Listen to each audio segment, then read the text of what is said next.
Welcome to another one of these interviews entitled What the Heck is a Trademark and Why Should You Care?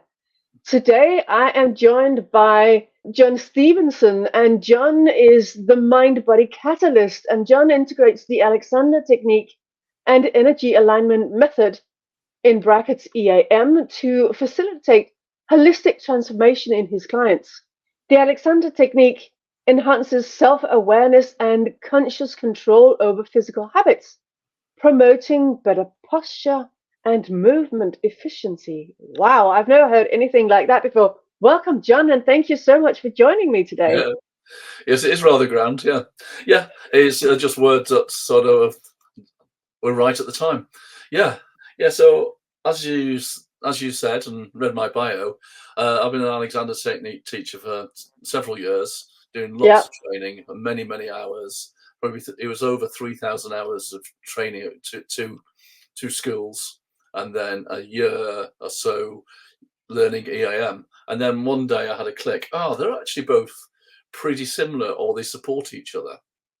Oh, nice. Yeah, and it's sort of the aha moment. And then I realized that actually it's all about balance, because the Alexander technique is simply in one way is all about balance. It's how to make the right choice. Yeah. Wow. And being conscious about making the right choice. So being in balance. So I do a 5-week workshop course, which actually breaks that down. So being in balance with yourself. So that's more physical. Know where your joints are, how you move. A lot of people don't know how to walk properly, or walk. So not, I want to say not properly, but they don't know how to walk using their anatomy. They make it up. They don't know where. Well, we're not really taught how to walk, are we ever? No, we're not. And it's all we're told by, like, the classic one is breathing, and some breathing modalities say you got to breathe down to your toes. Really, and I know what they're talking about is getting the breath down to the right place. But we use an awful lot of metaphors in life, and the metaphors become reality. So the classic one I work with is, where's your hip joints? And most people point at the waistband. Because, yeah, and so Wow. yeah, and so they actually walk in a way. Their belief that their hip joints are around their waist, which is the top of the iliac crest. And the amount of people who I've worked with, and then I tell them where their hip joint really is, and they go, "Wow, isn't it easy to walk? I've got no, the pain disappears because they're spending so much time walking the way they think they should walk instead of the way we were born to walk." Wow. I think it must be different for me because I'm a horse rider, so I know exactly where my hip joint is. Yeah, Alexander was a horse rider, and during our training, Oh, we do a lot of saddle work with students. oh, So we interesting. get them sit on the saddle, get the sit bones connected to the saddle, to the horse, so they're actually speaking to the horse through their sit bones. Yeah, I Yeah, know. and allowing their legs to drape over the saddle. So I Yeah, have some questions for you. yeah. So how did you first discover Alexander technique and the alignment method, and what inspired you to integrate them into your practice? And Yeah. how do you think trademarking your unique approach could benefit your business? Yeah, right. Well, that's a few questions. So let's start with one. The Alexander technique was, I just I was living in Reading at the time, and we were just experimenting with going on cruises. So we got to Southampton, went down to Spain and Portugal, Channel Islands, and then back to Southampton. So it was a lovely 5-6 day cruise just to see what it's like. And we really enjoyed it. We did a few after that. Hmm. However, I was actually feeling really, really good. And we come back to where we were staying, and I was pushing the trolley out of the supermarket, and this woman, I noticed something about her, and I stopped and spoke to her, and she put her hand on my shoulder and gave me a half price flyer, and it was actually a half price lesson with her to learn the Alexander technique. But what actually drew me wasn't the flyer, wasn't her, but it was her touch. My arm was tingling for hours after, and I just wanted more tingle. So I went for the lessons, Wow. and yeah, it was just the release I had in that arm. Because we do, Alexander teaches, we do a lot of touch, and we touch deliberately So to find out where people are holding. Let's go on to, how do you think trademarking your unique approach could benefit your business? Yeah, it's one thing I haven't really thought about. I actually noticed you on the show, and it's really coming together. Because the Alexander technique isn't trademarked, I don't believe. It's just available out there for anybody to use and go through the formal training. EAM, I believe, is trademarked. So it's working out what I do which doesn't get in the way of their trademarking. So I really don't know, is my answer. Yeah, because if you've created your own program or process or system that you take your clients through, then it might be worth considering a trademark. And it of course, the EMA, is that what it's called? Is EAM, trademark? energy alignment. sorry. EA, Yeah. EAM, sorry, Yeah. is trademark. So that gives credibility to that. However, if you've created your own system, you might consider it. What show is it that you've noticed me on? Sorry? You said you'd noticed me on a show. I'm not sure what you mean. Yeah. No. I don't know. Did I say that? No. Yeah, probably meant Sammy's program, didn't you? Yeah, I'm in Sammy's program with you. That's where I've noticed you from. Yeah. Yeah, sorry. Yeah. I'm sorry. So it's not a show. Okay, Yeah. don't worry about it. Yeah. So the next question is, how would having a trademark for your methodology help in promoting and protecting such success stories, or success stories, because we don't know that there are such success stories yet? Yeah. Well, I've got quite a few success stories. Yeah. Okay. Yeah, because I think I probably had one person who didn't get it. Yeah, I reckon it would really help, because in what way? It's something that's, because if it's trademarked, then it needs to be something that's measurable, because it needs to be sellable, and you need to be able to demonstrate it because it's trademarked.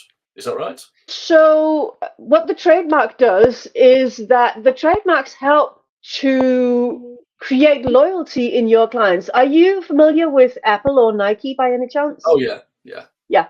So back in the day of Steve Jobs, can you remember that people would sleep on the pavements before a new launch of a new product? Yeah. So that is client loyalty, and it's not loyalty to the person, it's loyalty to the trademark. So that's what a trademark does. It helps also. Imagine, let me share a story, a little sort of, I wouldn't call it exercise, but just follow me for a little bit here. Okay. Imagine that you have bought something in a marketplace and you want to gift this thing to your best mate. Yeah. And you go to this marketplace and it's completely like back in medieval times.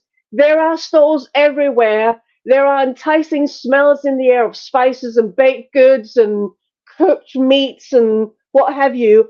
And no matter how much you search, because there isn't a single trademark, so no matter how much you search, you cannot find the store where you bought this thing that you like so much and you want to give to your best mate. So that isn't helpful to you, and it isn't helpful to your best mate, to the business. I mean, not your best mate, but to the business.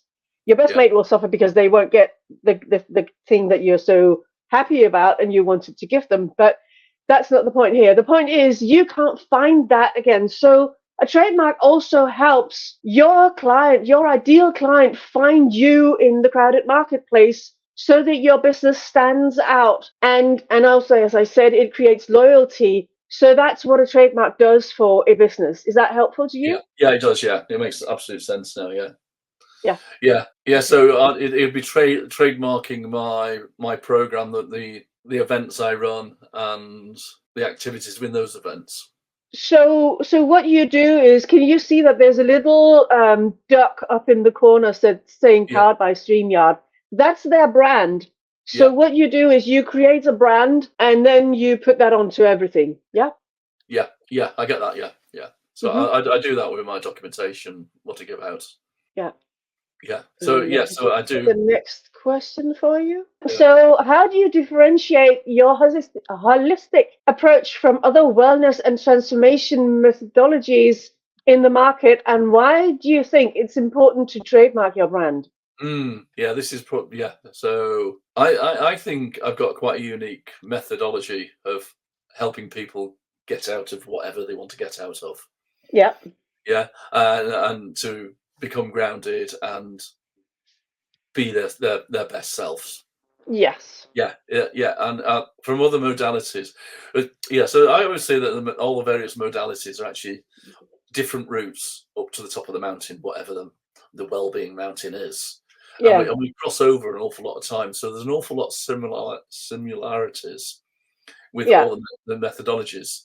But I think my uniqueness one is actually understanding body mapping, getting people the energy what I provide in people to help them to release whatever they're holding, and also being able to go and seek out what is holding them. You know, so you might you might have a sudden thought where it hits in the gut, and I ask them, well, when did you first have that? And then they'll tell us when it is, and then I work on them to let that go, and it's gone in a couple of sentences, and then they can get Wow. on with themselves, with their life or whatever they want to do, and they can do So that themselves. anyway, so Yeah. the next question I've got for you is, what role do you believe a trademark could play in protecting and enhancing your unique brand and methodologies? And have you considered this for your practice yet? And I think you partly answered that. I haven't considered it, but is actually protecting what? Yeah, it's protecting the physical things what I do, because you can't protect the energetic things I can do, because I don't think you can trademark energy activities. I don't think you can. So what people tend to do with regards to what they are doing is, as I said before, have a brand and then stick it onto like teaching materials and stuff like that. Yeah. And if you have a website, they stick it onto their website and to all like printed materials, because you know in the conversation you can't have a trademark be bandied around. That doesn't really work that way. So it's about finding your uniqueness and then protecting the thing with the trademark, so to speak. Yeah. If that makes sense to you. Yeah, it does. Yeah, yeah. It's all the physical aspects of my business. Yeah. I have another question for you here. In your experience, how do clients respond to the blend of physical and energetic practices, and how would trademarking your services provide reassurance and authenticity to your clients, do you think? Yeah. Well, the clients just go, wow, basically. Yeah, when Yeah. they have the experience. Yeah, when they have the experience, because they don't know, because what they're holding in their body, the physical holding in their body, is so normal, and it's the physical and the energetic are pretty much the same thing. It's just different. It's just different approaches to showing them how they can be. And do you think that having a trademark would provide reassurance and authenticity Yes, to your brand? absolutely, I do. Yeah. Yeah. Okay. After the previous questions, and now understanding the importance of trademarking.